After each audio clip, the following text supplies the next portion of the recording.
Adelante, doctor Mamani.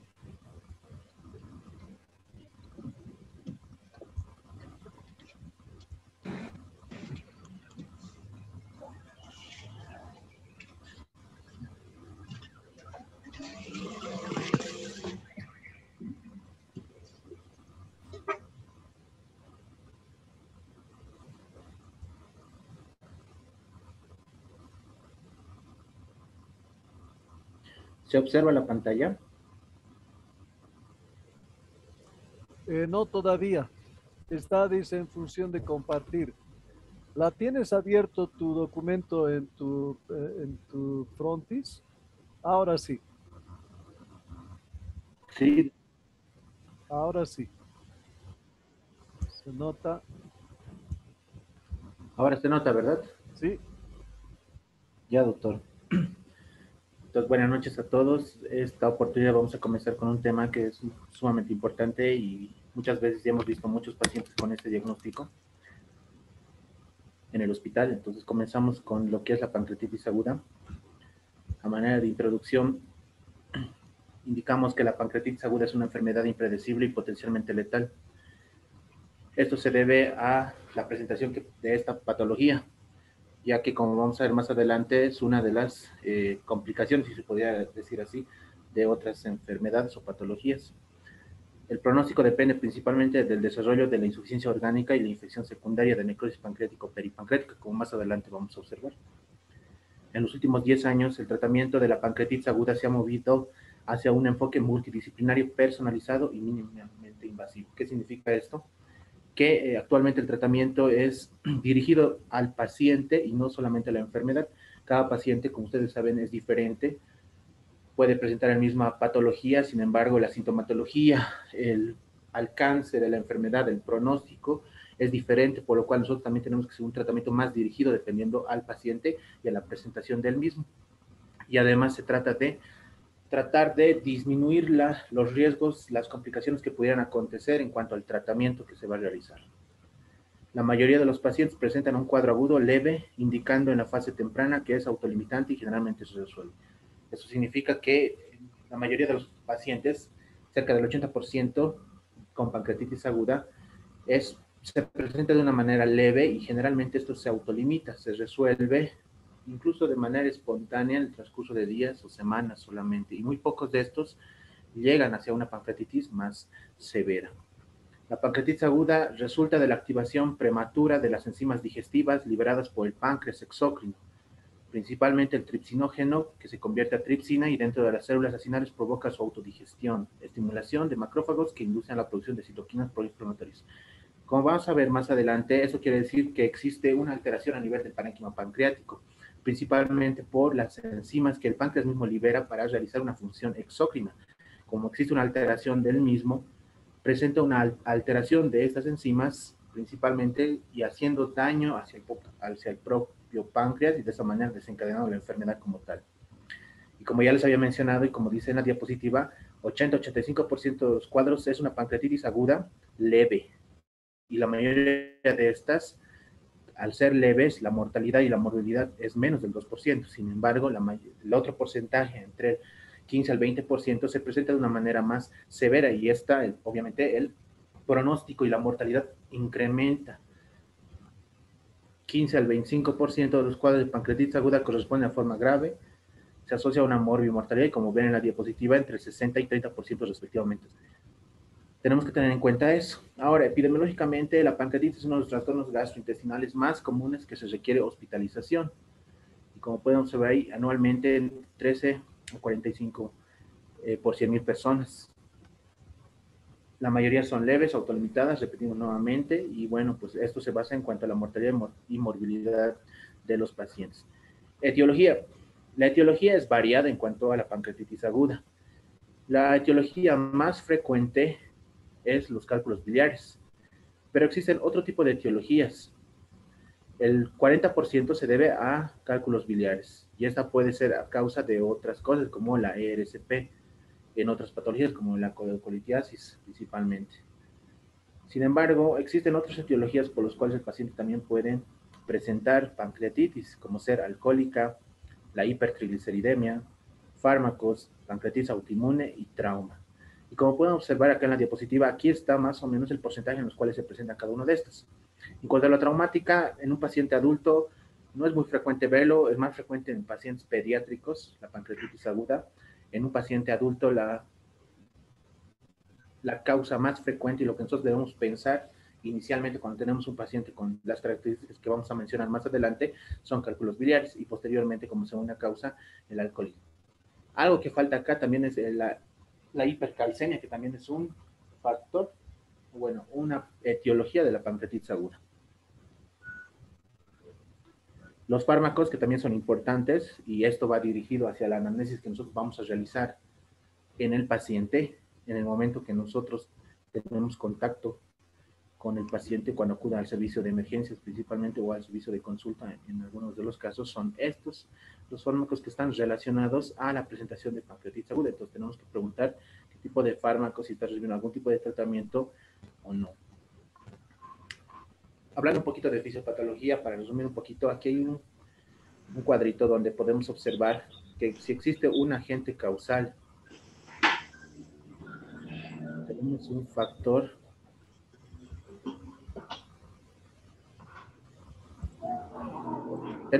una noxa que puede alterar a nivel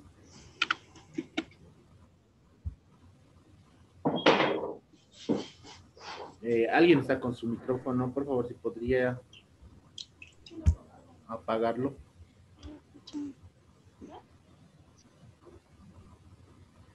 Bueno, continuando, existe una noxa que puede alterar la estructura pancreática, principalmente la lesión a nivel de la célula acinar.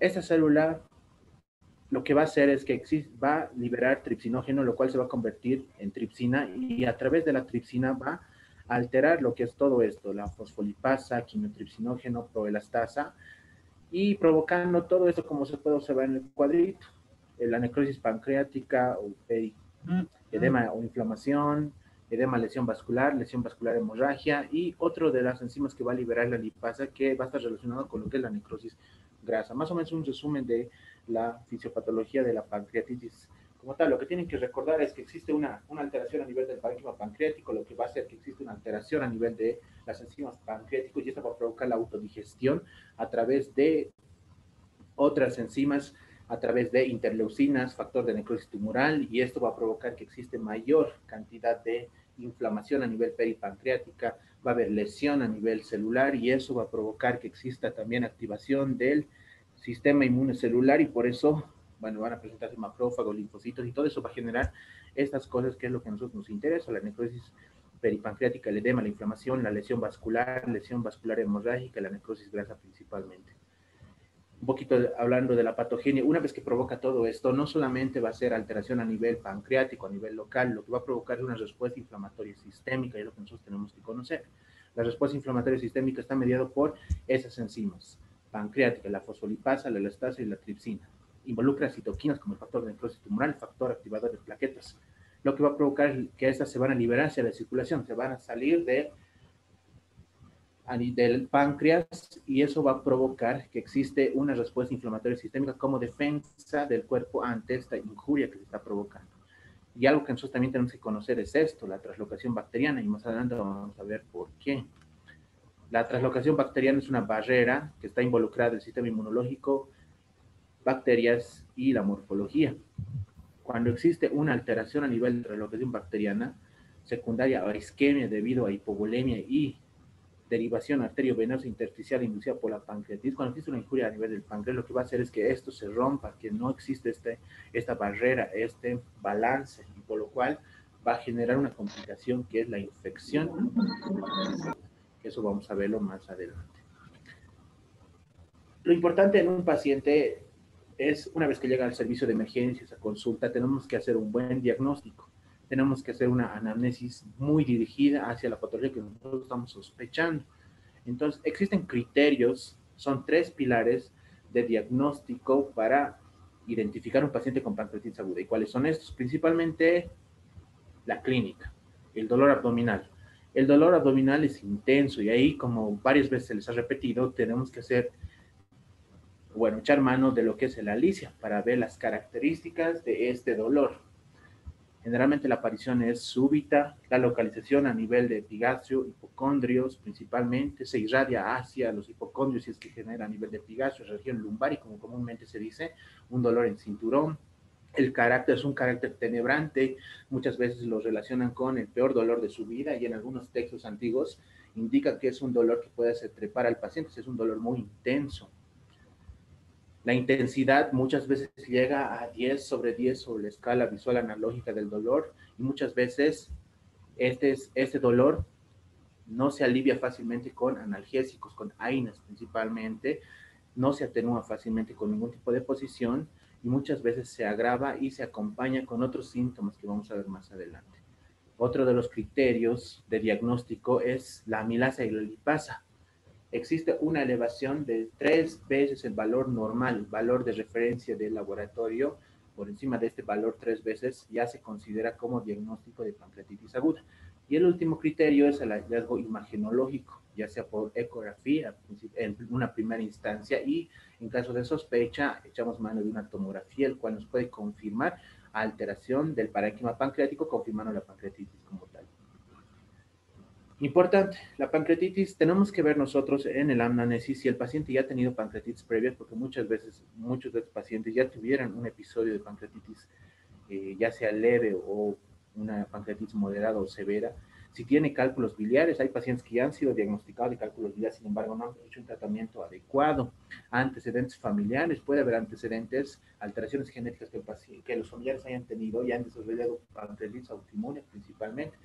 Otra de las etiologías de la pancreatitis, tenemos que considerar esto al momento de realizar la anamnesis. Ingesta de alcohol, fármacos, hiperlipidemias, trauma, como ya les he mencionado y han visto la diapositiva de la etiología, tenemos que considerar todo esto para tratar de orientarnos hacia una posible etiología en cuanto a la pancreatitis aguda. Y si es que ha realizado procedimientos invasivos abdominales recientes, por ejemplo, un paciente que ha sido diagnosticado de coledocolitiasis, síndrome ictérico obstructivo, muchas veces el tratamiento según las guías es la realización de una ERCP, pero una de las complicaciones de este procedimiento es la pancreatitis aguda, porque existe alteración a nivel del esfínter de orilla y manipulación a nivel del conducto. Entonces también tenemos que considerar esto, que puede ser, y se ha visto casos en los cuales han sido una pancreatitis importante. Ya observando los síntomas relacionados, el principal síntoma, para que todos tengan en claro, es el dolor que el paciente presenta, como he descrito anteriormente, con esas características para la pancreatitis aguda. Puede haber síntomas relacionados, pero no necesariamente son patognomónicos de un paciente con pancreatitis aguda, como vamos a ver acá. Náuseas, vómitos, fiebre, puede haber hipotensión, taquicardia, taquipnea, ictericia.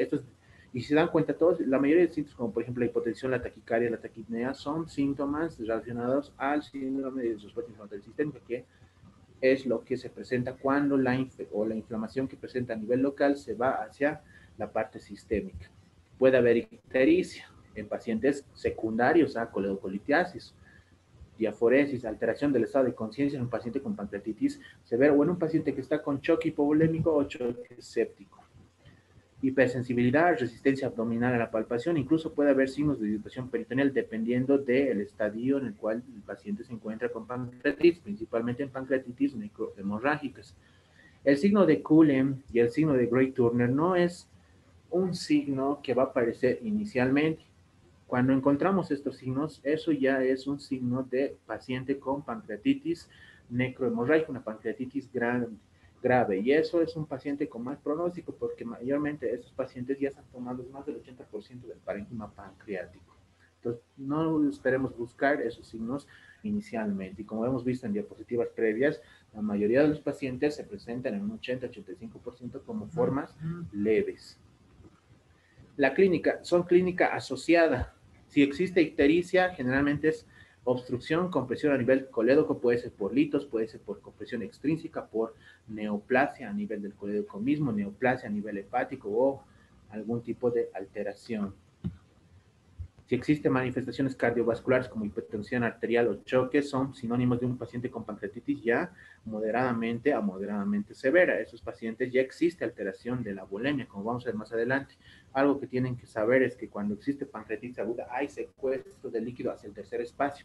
Por eso la mayoría de los pacientes están hipovolémicos, están deshidratados porque existe este fenómeno y eso va a condicionar a que el paciente, muchas veces, si existe un paciente con pancreatitis grave, llegue al servicio de emergencias con hipotensión o en choque muchas veces. Dentro de los laboratorios, ya hemos mencionado los dos laboratorios principales que nosotros debemos solicitar, que es la amilasa y la lipasa, para determinar el diagnóstico de la pancreatitis aguda. Algo que tenemos que recordar de los tres criterios de diagnóstico que nosotros tenemos, con dos de estos que cumplan, ya tenemos el diagnóstico de pancreatitis aguda, ya sea clínica más laboratorio o clínica más imagenológico, y muchas veces laboratorio imagenológico. Ya, muy aparte de eso, tenemos que buscar los siguientes laboratorios, como vemos en la diapositiva, hemograma, que es muy importante, como vamos a ver, aquí tenemos que ver la leucocitosis, tenemos que ver el hematocrito, que es muy importante en pacientes con pancreatitis aguda, que más adelante lo voy a explicar. La glucemia tenemos que ver, un paciente con pancreatitis aguda muchas veces tiene alteración de la glucemia, va a haber hiperglucemias, incluso puede presentarse con una enfermedad relacionada que es la cetoacidosis diabética, entonces también tenemos que considerar esto. Hay alteración de la función renal, como va a haber hipovolemia, va a haber menor perfusión a nivel renal y lo que va a provocar que existe una elevación de la creatinina y falla renal secundario a la pancreatitis aguda. Tenemos que ver la función hepática, muchas veces están con hipertransaminasemia, hiperbilirrubinemia en pacientes con coledocolitiasis principalmente, o en colangitis, que puede también presentarse con pancreatitis, y el ionograma, que es muy importante, triglicéridos, como una etiología es la hipercolesterolemia, que es más de 1000 veces el valor normal, entonces ya teníamos, bueno, es más de 1000 veces en el laboratorio que se observa, ya tendremos la etiología de estos pacientes, y la gasometría, porque va a haber acidosis metabólica, puede haber alteración también a nivel del medio interno. Todo esto nos va a condicionar y lo que tenemos que considerar nosotros o los laboratorios que nosotros debemos solicitar en un paciente con sospecha de pancreatitis aguda.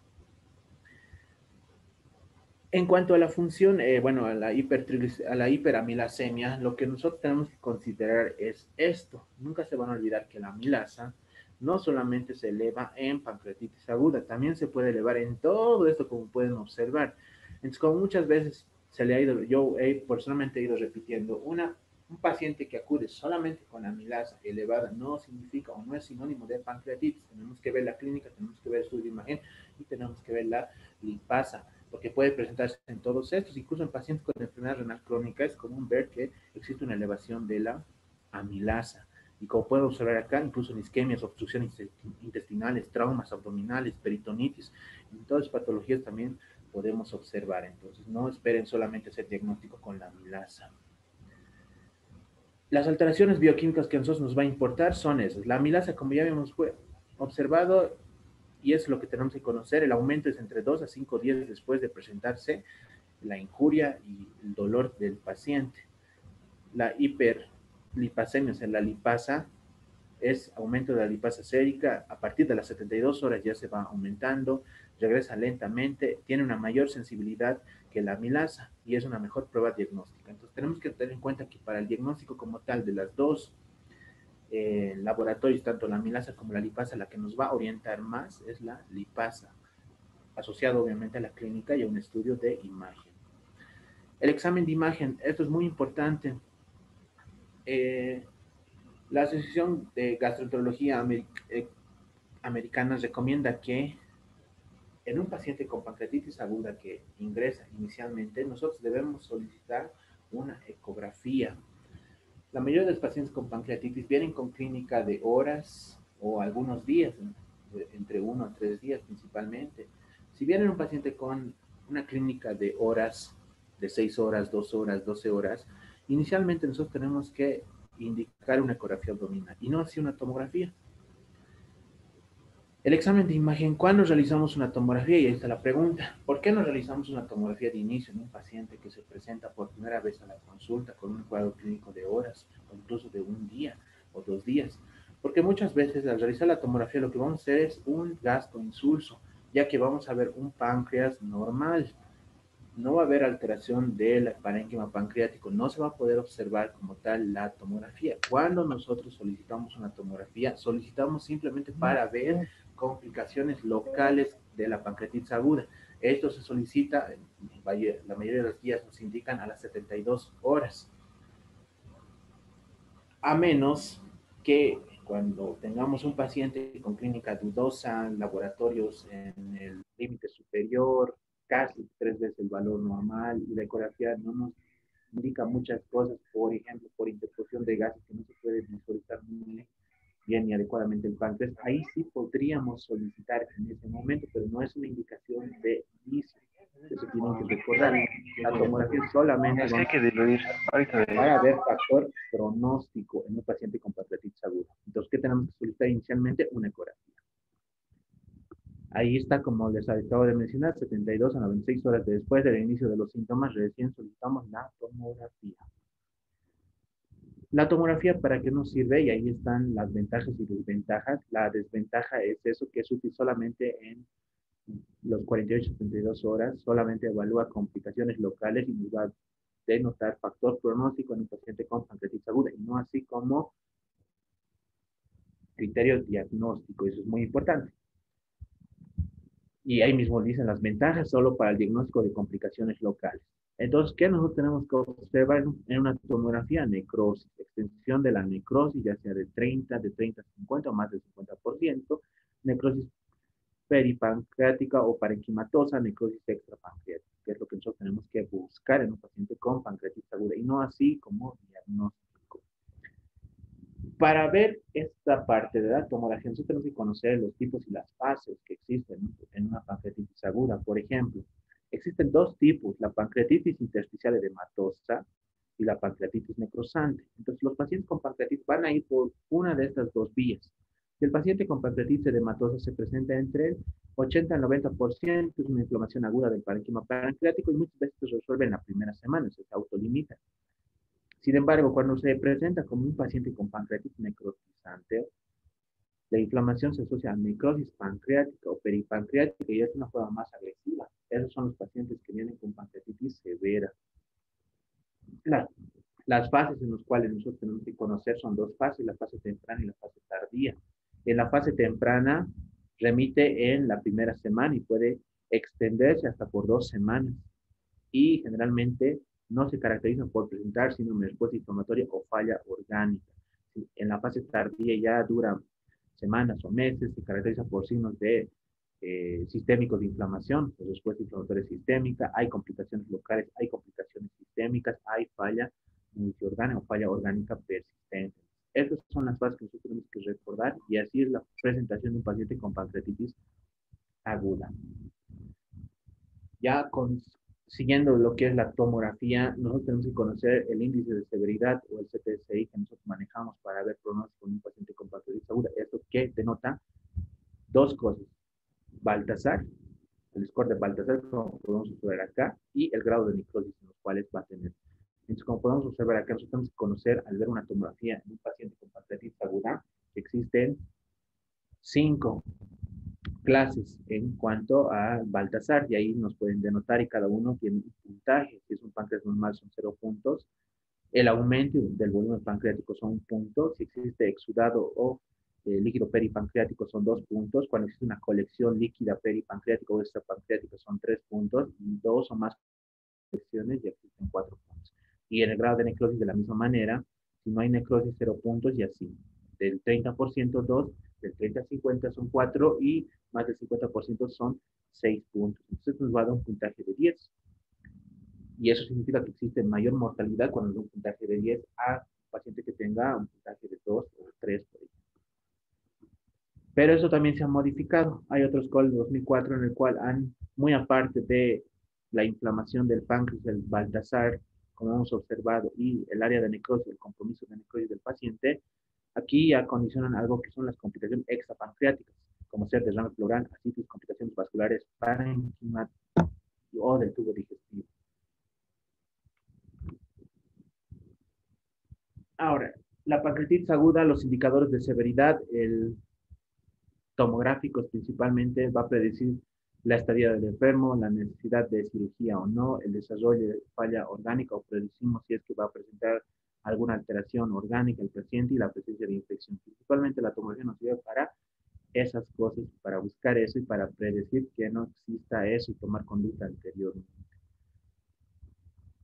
Atlanta 2012 ha tratado de clasificar los grados de severidad al paciente de forma eh, considerando la clínica como también la tomografía. Y como podemos observar, existen la clasificación de tres: la pancreatitis leve, la pancreatitis moderadamente severa y la pancreatitis severa. La pancreatitis leve se caracteriza por todo ausencia de falla orgánica, ausencia de complicaciones locales y se resuelve en la primera semana, el 80-85% de los pacientes. Pancreatitis moderadamente severa presenta de falla orgánica transitoria o complicaciones locales o sistémicas, puede ocurrir en las primeras 48 horas y se resuelve entre las 2 a 3 semanas con una mortalidad menos del 8%.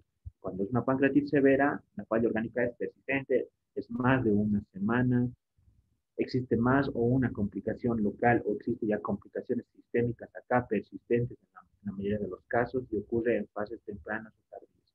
Entonces, eso tenemos que considerar nosotros para hacer la evaluación de un paciente con pancreatitis aguda. ¿Eso para qué? Ya tenemos el diagnóstico, lo que tenemos que hacer es tratar de tener un pronóstico del paciente para ver mortalidad. Hemos hablado en diapositivas anteriores de complicaciones locales y complicaciones sistémicas. ¿Cuáles son las complicaciones locales? Estas son las complicaciones locales que nosotros vamos a observar en una tomografía. La complicación local: colección líquida aguda peripancreática, pseudoquiste pancreático, colección necrótica aguda y necrosis encapsulada. Entonces, estas son las 4 complicaciones que nosotros tenemos que buscar en el momento de observar una tomografía. La primera es la colección líquida pancreática. Como podemos observar, este es una imagen del páncreas, es una imagen hiperdensa, casi homogénea, pero si se dan cuenta, aquí existe una imagen hipodensa, bordes irregulares, a nivel peripancreático. Esa es la colección líquida del páncreas, como podemos observar. Pseudoquiste pancreático es esto, apenas se puede observar el páncreas se puede observar acá en la porción que ya se aparenta de la cola, pero todo esto que podemos observar en una imagen hipodensa, homogénea, ya es una colección, un pseudoquiste pancreático. La colección necrótica, casi similar al pseudoquiste pancreático, sin embargo, ya existen bordes irregulares y como podemos observar acá, ya existe daño a nivel pancreático de imágenes peripancreáticas es de color negrito, eso ya es la necrosis o la colección necrótica aguda en un paciente con pancreatitis. En cambio, en una pseudoquiste pancreático no podemos observar esa imagen, como podemos observar acá. Ya entrando a la necrosis encapsulada, todo esto es páncreas, pero podemos observar hay imágenes, áreas como si tuvieran aire intrapancreáticos. Entonces, esto ya es un paciente con muy mal pronóstico. Este paciente ya está comprometido casi el 100% del páncreas. Entonces, como pueden observar, esas son las imágenes que nosotros tenemos que buscar en cuanto a las colecciones locales en un paciente con pancreatitis aguda. Complicaciones locales, como podemos observar, incremento de la actividad sérica de las enzimas pancreáticas. Entonces, algo que tenemos que saber nosotros, y clínicamente, ¿cómo nos damos cuenta que el paciente tiene una complicación local? Como se observa en la diapositiva, existe persistencia o recurrencia del dolor abdominal. ¿Qué significa eso? Si un paciente ya hemos hecho el tratamiento adecuado de pancreatitis aguda y vemos que existe mejoría del cuadro, y de un momento a otro hay nuevamente dolor abdominal, ya nos estaríamos sospechando de que existe una complicación local en un paciente con pancreatitis. Y otro es laboratorialmente, si hacemos controles seriados de la amilasa o la lipasa, principalmente la lipasa, y vemos que existe disminución de los valores en relación al cuadro inicial, y observamos que nuevamente se elevan, ya nos estaría orientando hacia una complicación local. Los signos clínicos, y además acá, si el paciente ya estaba tolerando bien, vemos que existe nuevamente vómito, nuevamente distensión, nuevamente dolor, ya nos orienta que el paciente está con una complicación local, como habíamos mencionado, una de las 4 que en la diapositiva anterior. Además, podemos encontrar también que si existe un paciente con cualquiera de las complicaciones locales, principalmente las últimas 2, la necrosis encapsulada y la necrosis líquida, podemos denotar que el paciente incluso puede entrar a un cuadro de sepsis. Entonces, ¿qué tenemos que hacer? Tenemos que buscar signos clínicos de sepsis principalmente. Tenemos que buscar signos laboratoriales, si existe nuevamente leucocitosis. Como pueden observar, el QSOFA es un Bueno, es un score que a nosotros nos ayudaba para detectar a los pacientes potencialmente que pueden ingresar a sepsis, aunque actualmente en la última versión de sobreviviendo a la campaña de sepsis de este año, ya no se recomienda el uso de este score, por si acaso. Ya no se recomienda tanto así. Sí nos podría ayudar en cierto tipo de casos, sí nos podría orientar, pero sin embargo ya no es un uso aplicable en los pacientes que potencialmente van a ir a sepsis. Existen muchos scores en los cuales podemos utilizar nosotros o directamente ya hacer los criterios SOFA para ver si el paciente realmente tiene sepsis. Entonces, por lo tanto, la descripción de las complicaciones locales es necesaria para un diagnóstico acucioso. Estas complicaciones locales por sí solas no definen la severidad de la pancreatitis aguda. Tenemos que tener en cuenta también la clínica del paciente. Muchas veces hemos visto pacientes incluso en el hospital con compromisos de más del 50-80%, pero ha tenido una buena tolerancia oral, ha habido reducción del dolor, disminución de la distensión y en los controles vienen sin ningún tipo de alteración clínica. Entonces también tenemos que tener en cuenta la clínica, no solamente basarnos en los laboratorios o la tecnología como tal. Ya entrando a lo que son las complicaciones sistémicas, como dice la diapositiva, se define como la complicación o exacerbación de las comorbilidades existentes, como enfermedades coronarias, enfermedades pulmonares crónicas. Son pacientes que ya tienen alteración o ya tienen una patología previa, pero esta misma se exacerba cuando tienen como la pancreatitis, que es como un gatillante en este tipo de enfermedades. Existen dos fases, la fase temprana y la tardía. En la fase temprana, usualmente termina al final de la primera semana, pero puede extenderse hacia la segunda semana. Puede haber respuesta inflamatoria sistémica, que son las complicaciones, y como en diapositiva de patogenia les había mencionado, existe respuesta, alteración, hay activación de interleucinas, citoquinas, hay activación de macrófagos. La severidad de la pancreatitis depende de la presencia o duración de la falla orgánica. Muchas veces los pacientes con pancreatitis pueden tener alteración de la función respiratoria. Puede presentarse con derrame pleural, principalmente del lado izquierdo. Puede presentarse con infuria renal. Secundario, lo que habíamos mencionado, la hipovolemia, al secuestro de líquido hacia el tercer espacio. Entonces ya existe alteraciones orgánicas en esta fase. Y muchas veces va a depender de si va a persistir por más de 2 días, llegando a una semana incluso o no. Y esto a qué nos va a orientar hacia el pronóstico del paciente, hacia la resolución del paciente mismo. Transitorio se resuelve en las 48 horas después de hacer el manejo del paciente con pancreatitis. Y si es persistente, cuando dura de más de 48 horas, pese a que induce mucho el manejo del paciente con pancreatitis. Y la fase tardía, cuando existe persistencia de estos signos sistémicos de inflamación y muchas veces ya es una complicación local como la necrosis encapsulada y el pronóstico es mucho más malo en estos pacientes.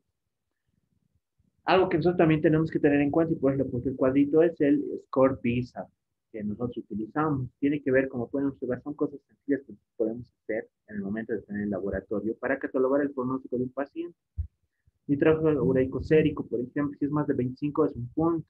Si existe alteración del estado de conciencia, si el rasgo disminuye de 15 es otro punto. Si existen datos de respuesta inflamatoria sistémica, como ser frecuencia cardíaca más de 90, leucocitosis o leucopenia, más de 10.000 o menos de 4.000, alza térmica más de 38 grados centígrados. Entonces, todo eso nos va a condicionar un punto si el paciente cumple con el criterio. Si el paciente tiene una edad mayor de 60 años, otro punto. Y si existe derrame pleural en un estudio de radiografía. Entonces, ¿qué significa esto? Que en un paciente con pancreatitis aguda, sí o sí tenemos que pedirle rayos X de tórax para ver si no existe derrame, porque la mayoría de los pacientes o en algunos pacientes se presentan con derrame pleural asociado a la pancreatitis aguda. Eso también tenemos que buscar. Y los puntajes, como podemos observar, de 0 a 2, la mortalidad es baja y de 3 a 5 puntos existe una mortalidad alta. Ya después completaremos con el score del CTCI, con la tomografía, con los criterios de Baltasar y como hemos mencionado. Entrando ya a lo que es el tratamiento, pues ya tenemos al paciente con diagnóstico de pancreatitis, hemos calculado la severidad, hemos visto el pronóstico, entonces, ¿qué hacemos? Lo primero que tenemos que hacer, como podemos observar ahí, es todo esto.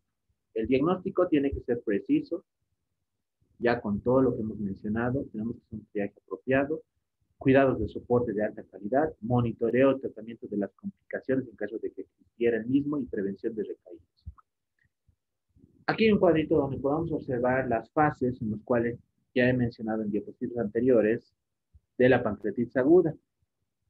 la presentación intersticial, la presentación necrotizante, y ahí nos podemos observar, y aquí está, en esta parte de aquí abajo, la cantidad o en qué momento se presenta. Por ejemplo, esta fase de hematosis necrotizante, entre 48 y 72 horas la presencia.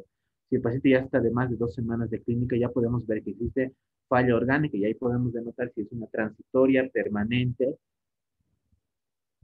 y si existe más de 4 semanas, ya nosotros tenemos que considerar, después de haber iniciado la clínica, que el paciente va a presentar con alguna de las complicaciones, como podemos ver, principalmente las complicaciones locales. Entonces, esta es un cuadrito que realmente nos puede ayudar a nosotros predecir en qué fase del paciente está ingresando de acuerdo al tiempo de evolución que tiene el mismo. Y aquí tenemos otro cuadrito donde nos dice también de acuerdo al tiempo en el cual el paciente y de acuerdo a la fase, qué tipo de tratamiento nosotros podemos realizar. Pero ahorita lo voy a desglosar un poquito mejor. Al igual que el de los diagnósticos de la pancreatitis, tenemos 3 pilares principales para el tratamiento de la pancreatitis aguda. Primero son la reanimación con fluidos, con líquidos. La pancreatitis aguda, como ya les he mencionado, existe extravasación de líquido hacia el tercer espacio. Entonces, la mayoría de los pacientes van a presentar con hipovolemia, hipoperfusión, incluso un choque.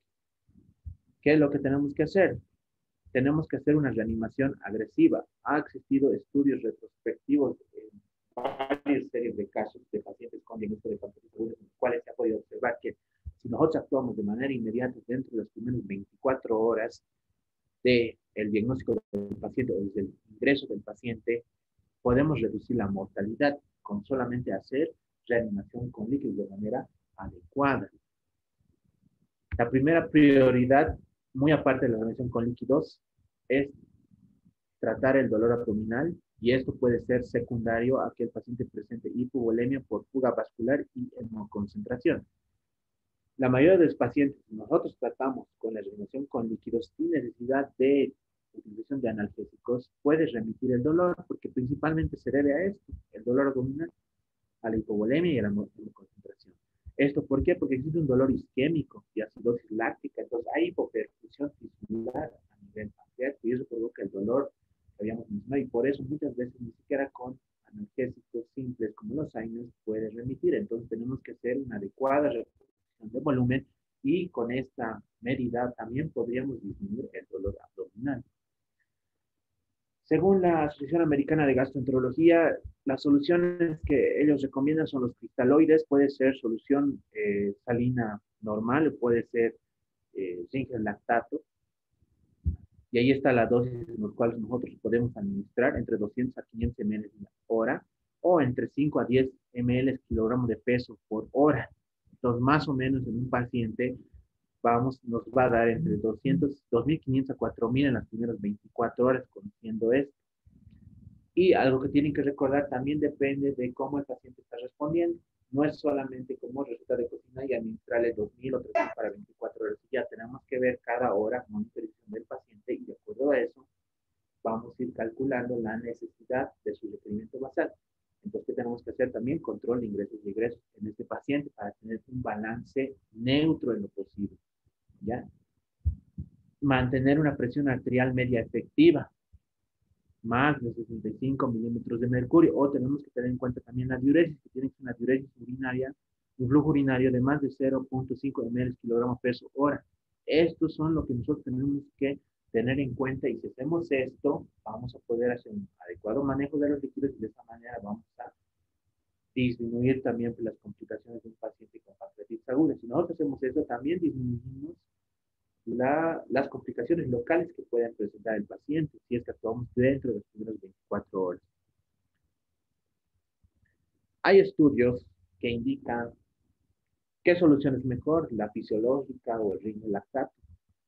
En la mayoría de los estudios se ha podido observar esto, que el ritmo lactato es superior a la solución salina normal, que la fisiológica que conocemos habitualmente.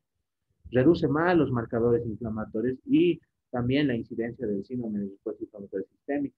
El lactato se metaboliza a nivel hepático, y eso va a mitigar también, o va a tener un efecto de taponamiento cuando existe acidosis metabólica que está relacionada con pancreatitis. Por esa razón también disminuye la inflamación o toda la cascada de inflamación que está provocando en un paciente con pancreatitis. Entonces, muchas veces es más recomendable utilizar el lactato en los pacientes.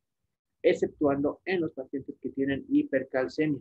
Si el paciente tiene hipercalcemia, no podemos utilizar el regel-lactato de manera agresiva. Entonces, ahí tendríamos que ver también ese factor del paciente. También tenemos que controlar el ionograma en estos pacientes para poder determinar cuánto es el sodio. Y de esa manera, porque si nosotros solamente necesitamos solución salina o fisiológico, lo que vamos a provocar también es, al igual que una cetosis diabética, es la hipercloremia. Entonces, tratar de evitar eso es preferible utilizar lactato, exceptuando que el paciente tenga hipercalcemia. Entonces, ¿qué significa eso? Que en un paciente con pancreatitis tenemos que pedir ionograma y calcio también. Se debe medir la forma adecuada de fluidoterapia en el estado de hidratación. Como ya les he mencionado, la monitorización es continuo y el paciente es un paciente individual. Tenemos que ver qué características tiene, cuánto o en qué estado se encuentra y tratar de hacer un monitoreo cardiovascular, también de la función renal, que es muy importante. Como hemos mencionado en los parámetros anteriores, esos son el objetivo que nosotros tenemos que hacer para ver que el paciente está yendo de manera adecuada. Y hay que hacer monitoreos de la creatinina y el NUS. ¿Ya?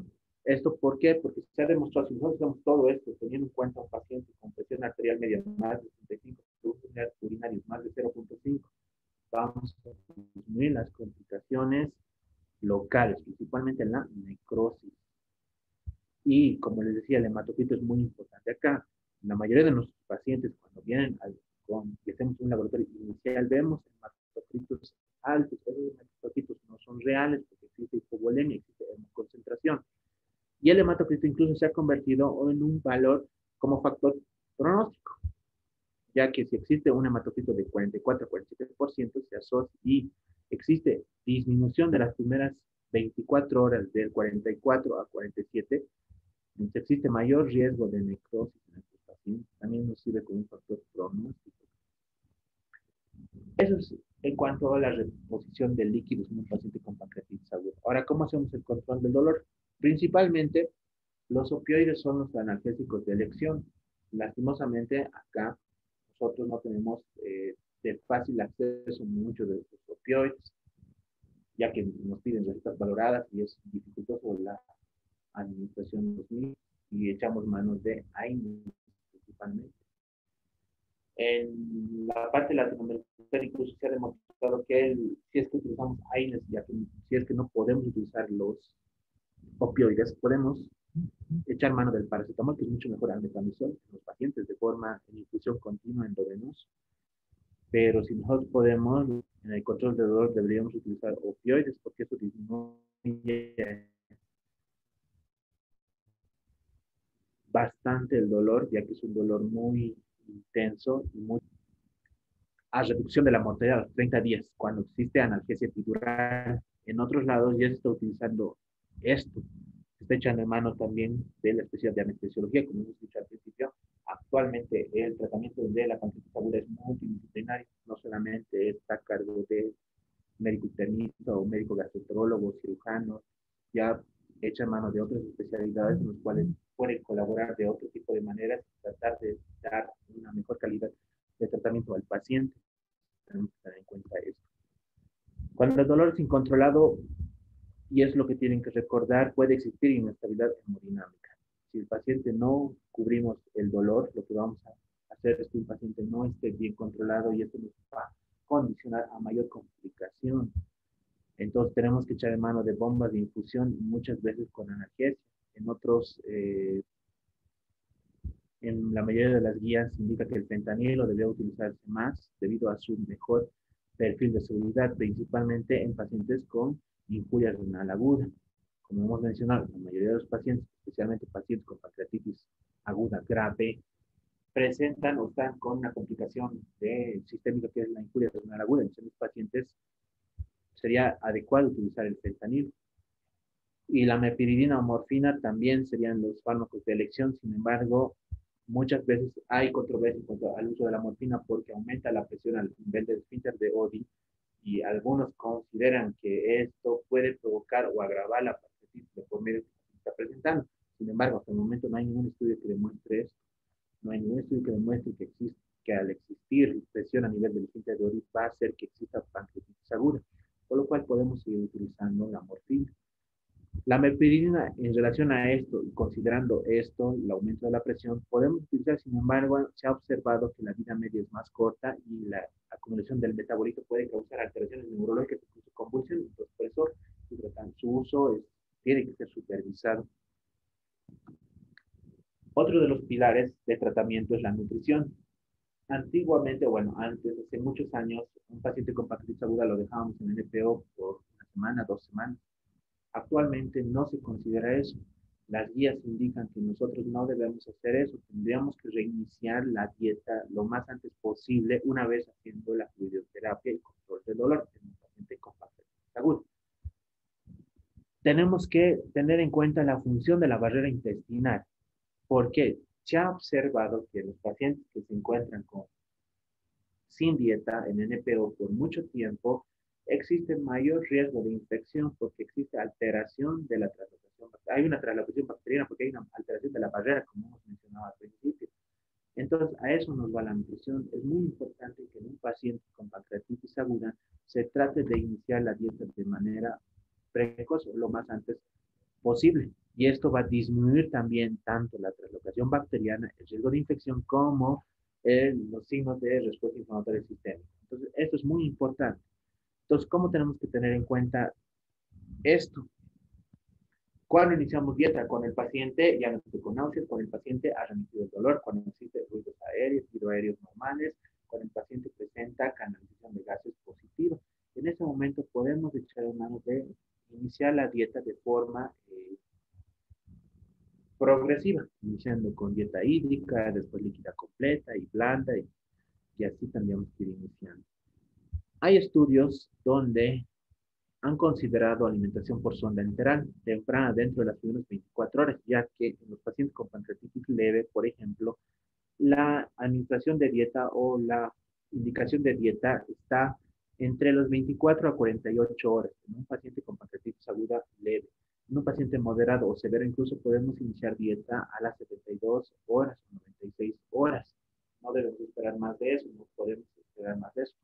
Si es que el paciente no se pudiera iniciar en ese tiempo, se trató de considerar para evitar la translocación bacteriana la administración de sonda enteral y de esta manera administrar la dieta. Se ha hecho un ensayo multicéntrico, que es el estudio Python, en los cuales se ha podido observar que la tasa de infección es entre el 25 al 26% y la mortalidad entre el 11 al 7%. Entonces, ¿qué significa esto? Que la alimentación por zona enteral puede iniciarse una vez que el paciente tenga una ingesta calórica suficiente después de las 72 horas. No se ha demostrado que si iniciamos por sonda tempranamente o por vía oral, si el paciente tolera, ha habido una alteración o una reducción de la tasa de infección, como podemos observar. La mayoría de pacientes que han estado con sonda versus los pacientes que no han tenido sonda para inicio de la dieta, casi la mortalidad o el riesgo de infección ha sido lo mismo. Entonces, no tiene caso inicial sonda nasogástrica de pacientes para una dieta temprana. Tenemos que esperar el tiempo necesario dependiendo de en qué estadio se encuentra el paciente. Si hay indicación de nutrición especializada desde el ingreso, siendo la elección la nutrición enteral o la nutrición parenteral. Entonces, ¿cuándo utilizamos esto? Cuando el paciente, después de haber hecho tolerancia al tercer día, cuarto día, y no presenta respuesta a la tolerancia oral, tenemos que echar en mano de cualquiera de estas nutriciones. Una sonda nasoyeyunal podríamos utilizar y de esta manera la nutrición de dieta polimérica o de última instancia la nutrición parenteral. De esta manera tratar de mejorar la calidad del paciente y coadyuvarnos a que no exista la complicación local principalmente y que el tiempo de evolución de la pancreatitis también se vaya reduciendo. Y nuevamente les vuelvo a recalcar que esto es muy importante, el 80-85% pancreatitis aguda y lo demás es grave. Antibióticos, algo que muchas veces hemos observado en un paciente con pancreatitis aguda y se le coloca antibióticos de manera indiscriminada y no deberíamos hacer eso. Las guías americanas y de gastroenterología, por ejemplo, no recomiendan el uso de antibióticos de manera inicial como protocolo inicial de un paciente para el manejo de pancreatitis aguda. Nosotros debemos reservarnos eso ante la sospecha o la confirmación de infecciones locales o extrapancreáticas. Por ejemplo, si el paciente persiste hipoxia térmica, existe leucocitosis, el paciente estaba mejorando y recae nuevamente, ya podemos considerar que el paciente ya está echando, o incluso en la tomografía cuando vemos una pancreatitis necrotizante, una necrosis encapsulada, ya consideramos que el paciente ya está con infección o cuando tenga signos de sepsis. Entonces, ahí tenemos que utilizar antibióticos, no de inicialmente. Esto tendríamos que ver a criterio médico para ver cuándo o no iniciamos, pero de forma rutinaria nosotros no deberíamos iniciar. Como nos dicen estas guías, se restringe a pacientes con pancreatitis aguda necrotizante, con necrosis del más del 30%, necrosis pancreática o extrapancreática que esté infectada, que eso se puede observar en una tomografía. Entonces, podemos observar aquí, por ejemplo, un algoritmo para ver qué es lo que vamos a hacer en un paciente, recordando todo lo que se ha mencionado. Paciente con pancreatitis aguda que cumpla los criterios, como hemos observado ahí. Estudio imagenológico, amilasa lipasa, cuadro clínico compatible. Posibles, tenemos que hacer historial médico, historial familiar, ver qué tipo de medicamentos si es que consumieron o no, antecedentes previos de patología vesicular, patología litiásica, antecedentes familiares de posibles pancreatitis, hábitos enólico, que también está relacionado. Tenemos que hacer el tratamiento inicial, como ya hemos mencionado, tenemos que hacer el tratamiento, y bueno, más adelante el tratamiento para la necrosis pancreática ya estaríamos resolviéndole a el gastroenterólogo, porque ahí el tratamiento ya es invasivo, o bueno, mínimamente invasivo, van a ser necrosectomías, drenajes peripancreáticos, van a ser abordajes percutáneos, ya más endoscópico el tratamiento cuando el paciente presenta necrosis o infección del mismo, muy aparte del manejo antibiótico que vamos a realizar. Entonces, eso es, trata de resumirlo lo más que se puede y de forma entendible en cuanto al manejo diagnóstico del paciente con pancreatitis aguda. No sé si tienen alguna consulta, alguna duda para poder resolverlo.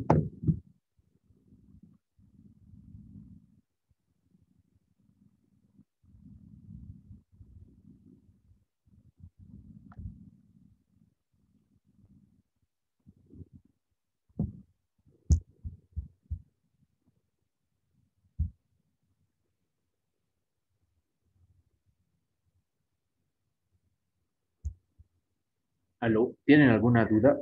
¿Alguna consulta?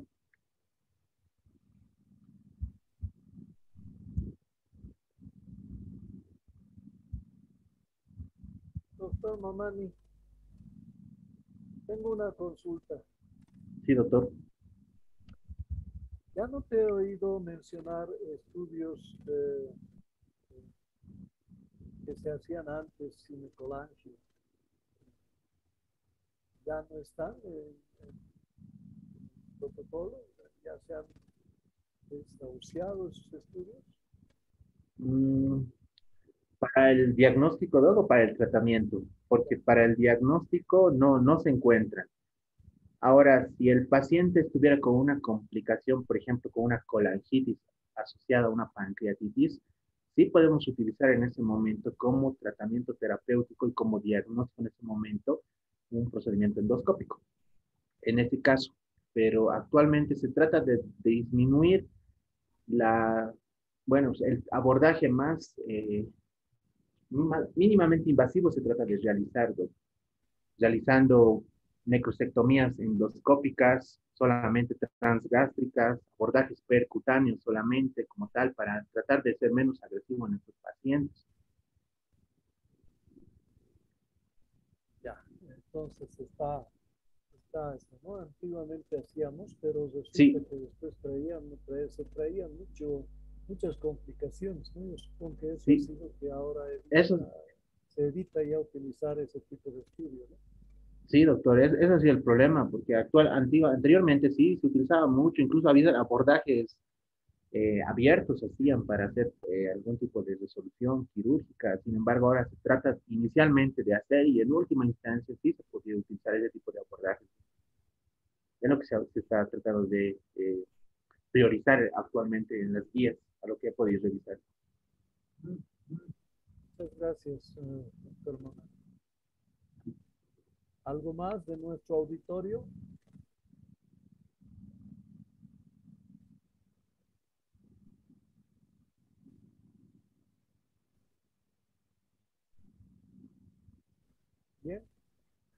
Parece que no hay preguntas. Agradecemos al doctor David Mamán por esta exposición. Nos ha refrescado la mente y espero de que sirva de mucho para todos los que han estado en esta noche. Si no hay ninguna otra pregunta más, nos vamos allá a retirar para poder terminar esta sesión. Muchas gracias, doctor, y a todos los que han estado escuchando. Y bueno, pues hasta una siguiente oportunidad para poder presentar nuevamente algún otro tema de interés. Perfecto, doctor David. Vamos a tomarlo siempre en cuenta para que nos siga apoyando y ayudando en algunas otras patologías también que son bien importantes para emergencia principalmente. Sí, doctor. Estamos siempre dispuestos a cualquier presentación. Perfecto. ¿Hay algo más, colegas? ¿Alguna pregunta más?